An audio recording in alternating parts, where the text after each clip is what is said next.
ওরে বাবা রে বাবা, এ কোন মহাবিপদে পড়লাম। এক গভীর রাতে গ্রামের পেছনের জঙ্গল অদ্ভুত এক আওয়াজ শোনা গেল। ঝিঁঝি পোকা ডাক থেমে গেল।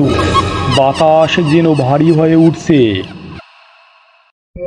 এই দীপু, শুনছিলি ওই আওয়াজটা কেমন ছিল?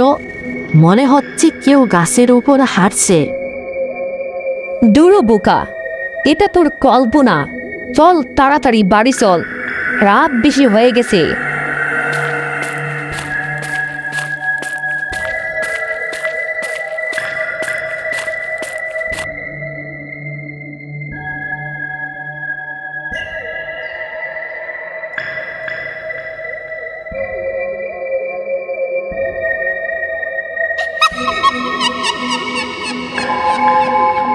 দীপু দীপু, দেখ দেখ ভাই, ওইখানে আলো জ্বলছে। এই অন্ধকার রাতে মন্দিরে কে আসে মনে হয়। আর হে কি রে, এই সময় কে থাকবে বলতো? চল দেখি, হয়তো কেউ আগুন জ্বালিয়ে বসে আছে মন্দিরের ভিতরে।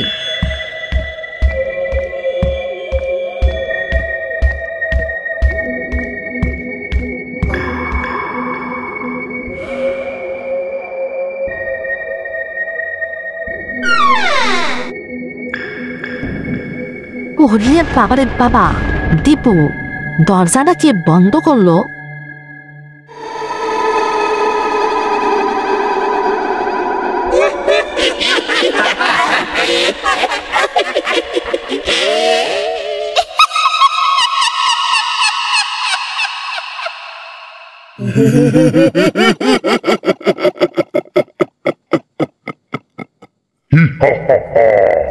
মানুষ, তোদের এত বড় সাহস, আমার ঘুম ভাঙিয়েছিস। এইবার বোস আমার ঘুম ভাঙার শাস্তি কি। আমি শয়তান দত্ত, 1000 বছর ধরে এই মন্দিরে বন্দী ছিলাম। আজ তোমাদের সাহস হয়েছে আমার ঘুম ভাঙানোর। ওরে বাবা রে বাবা, এ কোন মহাবিপদে পড়লাম।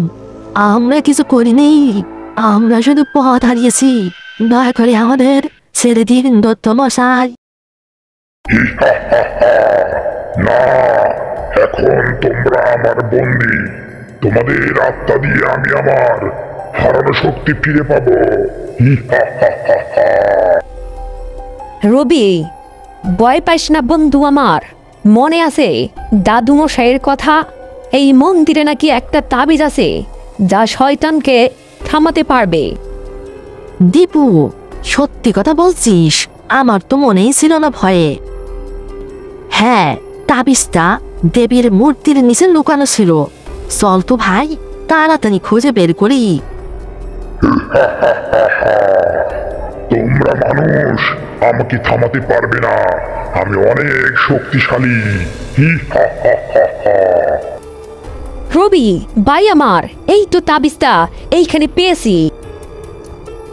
বন্ধু, তাড়াতাড়ি তাবিজটা দত্তরের দিকে ধর এবং বল, ওম নমঃ শিবায়। ওরে বাবারে বাবা, এ কি তাবিজ বের করলি তোরা? আমার গা তো জলসে যাচ্ছে। বাঁচাও বাঁচাও।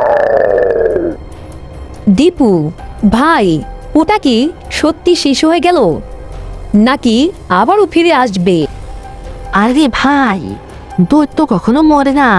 দাদু বলছিল শয়তান দৈত্য শুধু ঘুমায় এবং ঘুমায়, ওরা কখনো মৃত্যুবরণ করে না। তাই হয়তো শয়তান দৈত্যটা ভয়ের তাবিজে ঘুমিয়ে পড়ল। কখন যে আবার ফিরে আসবে তা কেউ জানে না।